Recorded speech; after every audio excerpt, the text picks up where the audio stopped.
Hey folks, welcome to our A Midweek Message. This week we got another great question from one of our members. And so I'm going to read that to you and then make some comments on it. So the question that we got for this week is it possible to be a Christian and not believe in God? Now, as I said, this is such a great question, and I have to admit that this is a question that challenged me quite a bit. At first, my initial thought was, well, it's probably kind of hard for that to be the case. It seems like believing in God is a given for Christianity.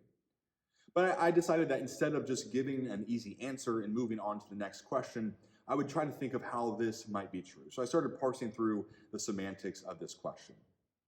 And so first, I looked up the definition of a Christian. And according to the dictionary, a Christian is someone who believes in Christianity. As you can tell, that definition is not all that specific or all that helpful. So I decided to look up the definition of Christianity. And according to the dictionary, it is a religion based on the person and teachings of Jesus of Nazareth or its beliefs and practices. So could someone practice Christianity without believing in God? Could someone believe in some of the teachings of Jesus but not believe in God? I guess so. That sounds a little bit more plausible the more I think of it.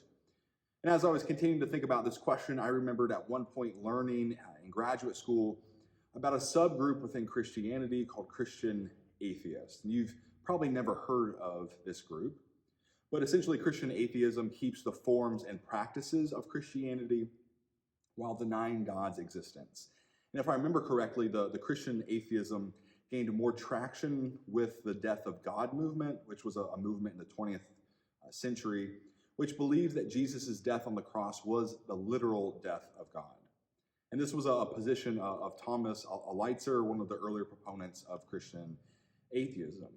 And so even though Christian atheists aren't that big of a population within Christianity, I guess a Christian atheist would say, of course it's possible to be a Christian and not believe in God, because that is what Christian atheists believe. So again, is it possible to be a Christian and not believe in God? As I was wrestling with this question more and more and thinking about what I wanted to say, I realized that I don't like this question. And it's not because it's not a good question, it's a great question. But instead of answering this question myself, I wanted to give you two reasons why I struggle with this question myself. So first, I think it overlooks the role of doubt in our faith. Right? I would imagine that most, if not all people of faith have at some point wondered, is there really a God? Now, oftentimes we quickly brush that question off and try to move on, but I think doubt is actually a really important aspect of our faith, right? It makes us ask hard questions, explore our faith deeper, and I think doubt often opens us up to new understandings of God. And so I think simply saying Christians must believe in God does not allow much room for doubt. Now, the second reason I do not like this question is because I think it in some way reinforces this notion that we often have that people need to be able to sign on a dotted line what they believe, or that to be a Christian, you have to believe X, Y, and Z. Oftentimes, I will hear people say, and I'm sure you've heard this too, well, all Christians believe this, and then you fill in the blank with whatever it is that they say. And although there are things within Christianity that have become dominant views and things the majority of Christians might generally agree on, I think any serious look at the history of Christianity will show a diversity of thought and beliefs on any specific topic. There is almost never a 100% agreement on anything. But oftentimes, making those blanket statements about what a Christian has to believe in order to be a Christian is used as a way to exclude them from a community, right? It's sort of like a litmus test. And for me, a pastor of a church within the Christian Church Disciples of Christ, a denomination that does not have any creeds or tests of fellowship, which is really an effort to allow for diversity of thought and an effort to focus on unity in Christ, I struggle with those blanket statements on what Christians have to believe. So do I believe that God exists?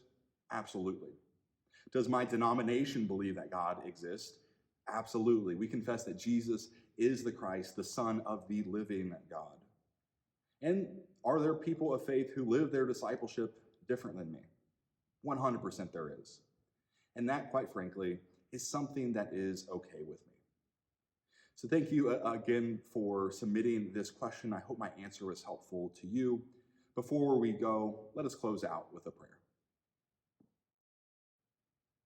God, we give you thanks for questions like this that make us wrestle with our faith. We give you thanks for the diversity of thought within Christianity and the multiple ways that people experience you. With all the different beliefs and practices within our faith, we simply pray that we would be united together in your love. Amen. So thanks for tuning into this week's A Midweek Message. If you have a question that you would like to hear me provide an answer to, go ahead and drop that in the comments or send me a private message, and I would love to hear from you. Now, blessings on your week, and I look forward to seeing you all soon.